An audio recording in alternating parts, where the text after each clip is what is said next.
のこちゃん、金子でございます。ということで、今日なんですけども、さっきなんとなく魚屋さんに寄ってみたら、とんでもない大セールをやってたんですよ。まずはちょっとこれ見てください。どうぞ。これ見て。スタミナ100円これ。これどんこっすか ?100 円 ?1 段100円。タコ100円。いいのこれ100円で。大丈夫ですか？夢の100円パックのゾーン。100円均一、早い者勝ちの。マジか。これ買おうか。じゃあこれ買います。じゃあこのありがとうございますタコと、はい箸金目と、はい。3皿。まあ、そうね、全種類種類だけ全部で。安い。だってさ、タコとこれとこれだけで400円よ。やっぱ店員さんもこれは安いんだ。そう、僕がね、つけちゃったんでね。いやーちょっと安すぎますよ。ね。一皿100円の魚が売ってましたんで、今日はそちら4種類買ってきました。というわけで、本日の食材がこちら。いろんな魚たちっていうことでね、それではこちらをさばいていく。はい、改めまして、本日の食材がこちら。こちらから、ヒウチダイ、アカシタビラメ、ドンコ、マダコ。っていうことでね、これだけ買ってもなんとお値段400円。めちゃくちゃお得な買い物しました。なので今日はこちらの格安で買ったお魚たちを使って、じゃあ4品作っていきたいと思います。1品目、ヒウチダイのお刺身。2品目、アカシタビラメの煮付け。3品目、ドンコの一人鍋。4品目、マダコの塩入れ。こちらのラインナップでやっていきたいと思います。そしたらまずは魚の処理からしていきましょう。今日は量が多いのでサクサクっといきますね。まずはこちらアカシタビラメ。そしたら鱗を落としていきます。裏側と表側も取ります。めちゃくちゃ簡単に鱗取れます。皮剥ぐやり方もあるんですけど、今日は煮付けなので皮は取らずに、あえて鱗を落として皮残します。で、この両サイドのこことっても鱗残りやすいので、ここしっかり決めましょう。こういう形ですね。そしたら頭をまっすぐ落として、で、この尻尾。ここはほとんど身がありませんので、ここも落とすと、綺麗にかっこいい煮付けになります。ここに内臓がちょこっとだけ入ってますんで、内臓を取り出して、血をかき出します。こんな感じね。で、ここで一回水洗い。しっかり鱗とぬめり、そして血を落とします。そしたら煮付けにして盛り付けるとき、こっちの黒い方を盛り付けるより、個人的にこっちの白い方を向けて盛り付けたいので、筋を一本入れます。飾り包丁ね。これでアカシタビラメの煮付けの仕込みの完了。次はこちら、ドンコですね。エゾアイナメでしたっけ？そんなような正式名称だったと思います。よし、そしたら、3枚におろさずに、ぶつ切りでいきます。骨からもとてもいい出汁が出ますんでね。で、この魚、肝がとっても美味しい魚ですので、肝が綺麗だったら肝も一緒に鍋に入れたいと思います。鱗がこう落ちましたら、頭を落とします。お！綺麗。ちょっと匂うな。ごめんなさい。綺麗そうに見えたけど、ちょっと餌の匂いが移ってるんでやめましょう。鱗をしっかり落として、頭を落とします。で、お腹を割って、内臓をかき出す。で、内臓の膜を外すと、ここに血がついてますんで、これをかき出して、水できれいに洗っていきます。こんな感じですね。そしたら、ちょっとね、お腹が匂います。お腹ちょっと溶けちゃってますんで、ここ切ります。こういう感じですね。こっちも一緒ですね。お腹を落として、で、血を落とします。そしたらこのぐらいのサイズにぶつ切りにしていきます。1、2、3。4等分ぐらいですね。1、2、3。4等分。これでドンコの仕込みの完成。次はこちら。ヒウチダイですね。僕の方の地域では、このヒウチダイ、ゴソとも言います。なんでゴソっていうかというと、ゴソっと取れる。一回でたくさん取れるってことですね。そういう意味で、ゴソっていう風にも言われてます。で、口がとっても面白いんですよ。いきます。ほら。大きい口なんですよ。中は黒いですね。ノドグロです。深海魚にはこういう喉が黒い魚がとっても多いですね。この魚も深海300メートルぐらいのところにね、住んでるんですよ。この深海魚って食べ慣れてないんで値段がつかないんですよ。でも実はとっても美味しい魚が多いんですよ。で、このヒウチダイっていう魚もとっても美味しい魚です。僕一回フライにしたことあるんですけど、とっても美味しかった覚えあります。で、このヒウチダイ、ちょっと皮がね、こう硬いんですね。なのでこちらの皮を剥いで使っていきます。今日はどのみち刺身なんで皮を剥いじゃいますけどね。はい、こうやって頭を落としたら、ちょっとお腹は弱いかな。はい。こういう感じですね。身も綺麗そうなんでお刺身でいけますね。まずはこれ全部頭を落としちゃいます。ここに1本入れて背骨を断ち切ります。そしたらビッとやれば簡単に取れますんでね。いきますよ。背骨に1本入れてビッと引っ張る。そしたら内臓も綺麗に取れます。入れてビッ。はい、このように頭と内臓が取れましたら、でこの魚お腹はとっても薄いし、ちょっとお腹溶けちゃってますので、思い切ってここら辺からバスッと落とします。こういう感じですね。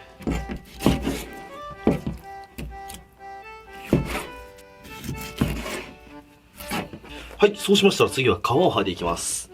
4箇所包丁を入れます。1箇所、2箇所、で、こっち側も1箇所、2箇所、合計4箇所入れました。そしたらここの取っかかりから皮を持って、ぴょぴょぴょっと。そうすると簡単に皮が剥げます。ほら、皮かなり強いんですね、これ。なので取って調理した方がいいのかもしんない。1、2、3、4箇所。で、あんまり深く入れすぎちゃうと身が割れてしまいますんで、薄く入れてください。はい、ではこのように全部皮が剥げましたら、食塩水を作ります。で、食塩水にくぐらせて、この状態で塩水処理をしていきます。わかりますか？油がすごく浮いてるんですね。結構油乗ってます、この魚。で、塩水処理ができた火打ち台の水気をしっかりと落としていきます。はい、水気が取れたら3枚に押していきます。さっき切れ込みを入れたところから、もう一度刃を入れて、深く入れていきます。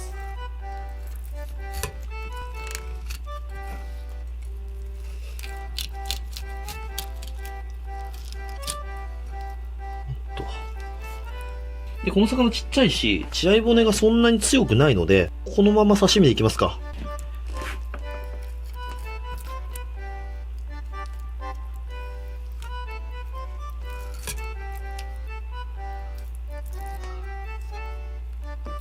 ちょっとめんどくさいですけど、大名おろしじゃなくて、ちゃんと本おろしでしっかりおろしてあげる。そうすると、こういうちっちゃい魚でも、たくさん可食部が残ります。そしたらもうこちらお皿に盛り付けて冷やしておきましょう。大葉を敷いて、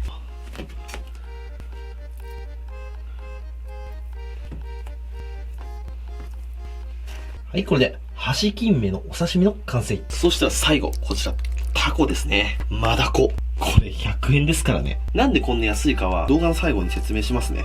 僕理由は知ってるんですよ。結構ね、その理由が面白いので、皆さんぜひ聞いてってください。まず頭を抜きます。よいしょ。まあ、頭って言いますけど、正確にはこれお腹の部分ですね。そうしたら、ここに目玉が2つついてますんで、この目玉を取ります。2個。そうしたら、目玉を取ったところありますね。目と目の間。そこから分かれた足のところ。ここですね。ここに1本切れ込みを入れます。こういう感じ。ここに切れ込み1本入れると、茹で上がった時にこう、綺麗になります。そしたらまだぬめりがすごくついてますんで、ボウルに入れて、たっぷりのお塩を加えて、ぬるぬるがなくなるまでひたすら揉み続けます。で、この揉み続けることによって、塩気がタコの中に入りますんで、一石二鳥です。で、このタコは死んでるので、ぬめりが取れやすいですけど、生きてるタコとかなかなかぬめりが取れません。なので、生きてるタコは一度冷凍しちゃって、で、解凍して、こういう風に塩揉みするとぬめりが早く取れます。で、タコは冷凍しても味が落ちにくいし、冷凍した方が柔らかくなりますんで、タコは一度冷凍するのもおすすめですよ。好みですけどね。ゴリゴリのタコが好きな人は、冷凍しない方がいいかもしれない。ここがね、ぬめり落ちにくいので、ここ重点的にしっかりと入れましょう。はい、そしたらいい感じにぬめりが取れましたので、塩を洗い流していきます。綺麗になりました。そしたら、お湯を沸かして、タコを茹でていきます。そしたら沸騰したお湯にお酢を少し、で、お醤油も少し。そこにタコを入れていきます。ちょんちょんちょんちょん。このタコはサイズが小さいので、茹で時間は5分ぐらいでいいかな。はい、で5分経過しました。いい感じに茹で上がりました。これマダコだと思ったんだけど、ちょっと模様がマダコっぽくないな。もしかしたらイイダコかもしんない。でもイイダコはね、ここに点があるんですけど、なんだろうこのタコ。変わってるな。もしかしたら新種のタコかもしんない。マダコとイイダコのハーフかも。そしたら冷凍庫の奥底にあったこちら、ワカメ。水気をしっかり落として、お皿にたっぷり敷きます。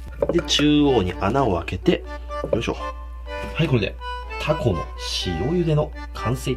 そしたら次、舌ベラメの煮付け作っていきます。フライパンにいただいたこちら、料理酒。今日は贅沢にお水使わないで、お酒 100% でいこう。で、そこにザラメ。みりんも少し。火にかけていきます。ふつふつしてきましたら、そこに舌ベラメを入れていきます。で、そこにお醤油を加えて、落とし蓋。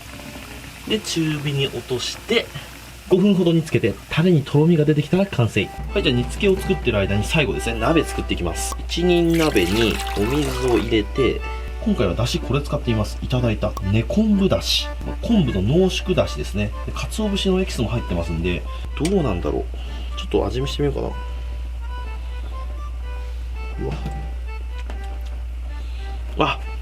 うわ、すっごい。うまこれ。もっとしょっぱいと思ったけど、案外、そんなにしょっぱくないな。このぐらい入れちゃってもいいと思う。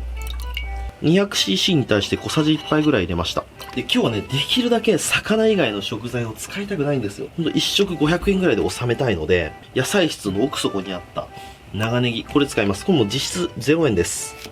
タコに使ったわかめも冷凍庫の奥底にあったんで、あれも実質0円なのでね。調味料もほぼいただいたものですので、実質魚代ぐらいしかかかっておりません。ネギを入れて、で、どんこを入れます。よいしょ。で、蓋をして、固形燃料をセットして、火をつけて、お鍋の完成。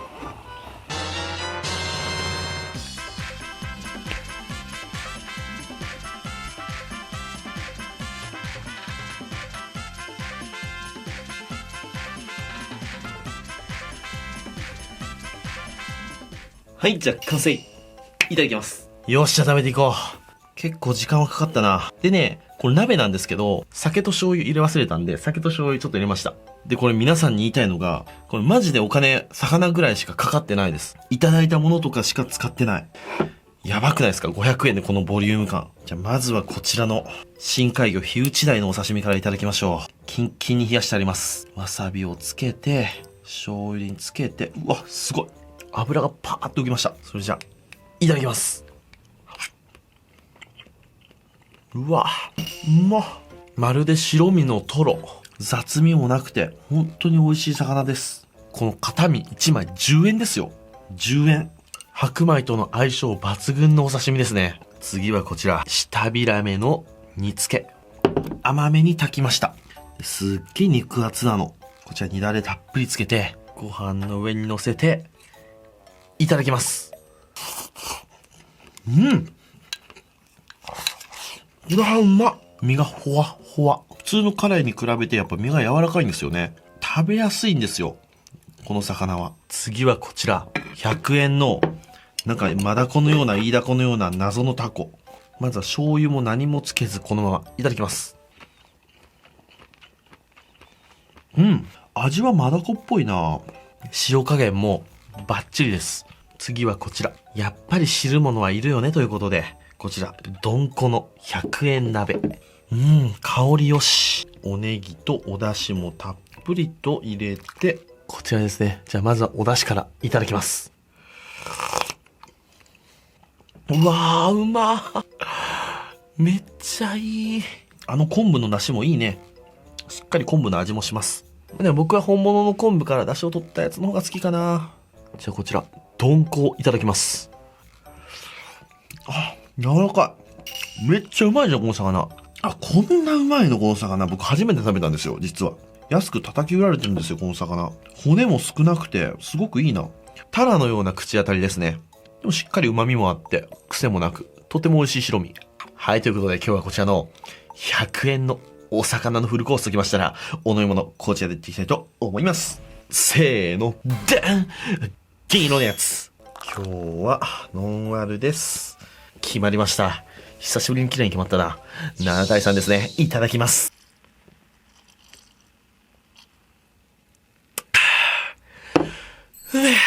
全部買ってこればよかった。それじっくり食べていくよ。ごちそうさまでした。ということで、今日はたまたま見つけた100円のお魚を使ってフルコース作っていましたけども、最高の食事でしたね。実際500円もかかってないんじゃないかな。ほんでね、なんであんな絶対に儲かんない値段であんないい魚が売り出されてるかというと、要するにね、まとまった量取れなかった魚がああいう風に売られることがあるんですよ。例えば、1箱1万円のマダイがたくさん入った箱を仕入れました。で、その中に2匹だけ舌ビラメが入ってたりすることがあるんですよ。他の魚が混じってたりすることがあるの。まあおまけみたいな感じで。で、それを買ったお魚屋さんが、その2匹、別に捨ててもいいんですよ。正直な話ね。まあこれは捨てようかって。捨てちゃう魚屋さんも多いんですけど、中には今日行ったお魚屋さんみたいに、捨てるぐらいだったら50円でも100円でもした方がもったいなくないっていう魚屋さんがあるんですね。でも皆さん思ったのが、それだったら絶対に売った方がいいと思うじゃないですか。捨てたら0円、売ったら100円。でもこれって違うんですよ。実は100円で売らない方が、店全体のその日の利益としては出る場合が多いんですよ。ちょっと難しい話をするんですけど、例えば、今日魚食べたいなと思って店行きました。今日みたいに100円でいい魚が置いてありました。あ、安いし、いい魚だし、これを買おうと思って。100円の魚を買いました。よし、じゃあこれでご飯を作ろうってことで帰るわけですよ。でもその100円の魚がもしなかった場合、僕は500円のサバを買ってたかもしれないんですよ。そう考えると店的には50円とか100円で売るっていうのは、そんなに美味しい仕事ではないんですよ。本当に魚愛のある魚屋さんが100円で売ってるのかなと思います。これは魚屋さんに勤めてる友達から聞いた話です。裏情報。でも僕が魚屋さんでも100円で売っちゃうかな。なんか捨てるのもったいないですからね。雑魚が売られてたら、ここは愛のある魚屋さんなんだなと思ってください。100円のお魚狙って、僕も魚屋さん覗きたいと思います。というわけで今日はご視聴ありがとうございました。バイバイ。